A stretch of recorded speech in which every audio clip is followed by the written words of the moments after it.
Hi guides, ఇవాళ నా స్టైల్లో egg curry, tomato egg curry ఎలా ఉండాలో చూపిస్తాను. ఫస్ట్ టొమాటోస్, పచ్చిమిర్చి, ఆనియన్ అండ్ అలాగే అల్లం వెల్లుల్లి పేస్ట్ని మంచిగా ఫైన్ పేస్ట్ చేసి గ్రేవీ లాగా చేసి పక్కన పెట్టుకోవాలి. తర్వాత ప్యాన్ పెట్టి అందులో కొంచెం ఆయిల్ వేసి ఆవాలు, జీలకర్ర వేసి పసుపు వేసేసి ఇందాక మన ప్యూరీ ఉంది కదా టమాటా ప్యూరీ, అది కూడా వేసేసి సాల్ట్ వేసి మంచిగా కలిపేసి మూత పెట్టి 15 మినిట్స్ వదిలేయాలి. అలా వదిలేయడం వల్ల ఏంటంటే ఇందులో ఉన్న ఆయిల్ అంతా పైకి తేరుతుంది. సో ఇప్పుడు ఇట్లా పైకి తేరిన ఆయిల్లో మనకి ఎన్ని ఎగ్స్ కావాలో అన్ని ఎగ్స్ కొట్టేసుకోవాలి. దానికన్నా ముందు మసాలాలు యాడ్ చేసుకోవాలి. సో ఫస్ట్ కొంచెం కారము, సాల్ట్ అడ్జస్ట్ చేసేసుకొని కొంచెం షుగర్ వేసేసుకొని జీలకర్ర పొడి, మెంతి పొడి, ధనియాల పొడి, గరం మసాలా, కొత్తిమీర ఈ మసాలాలు వేసేసి మంచిగా మిక్స్ చేయాలి.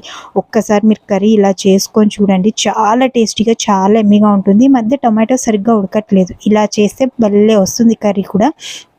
అండ్ అలా అలా మొత్తం మసాలాలు వేసాక ఎగ్స్ కొట్టేసుకొని కొన్ని వాటర్ వేసి కలిపేసేసుకొని ఇలా ఎగ్స్ వేసేసుకోండి.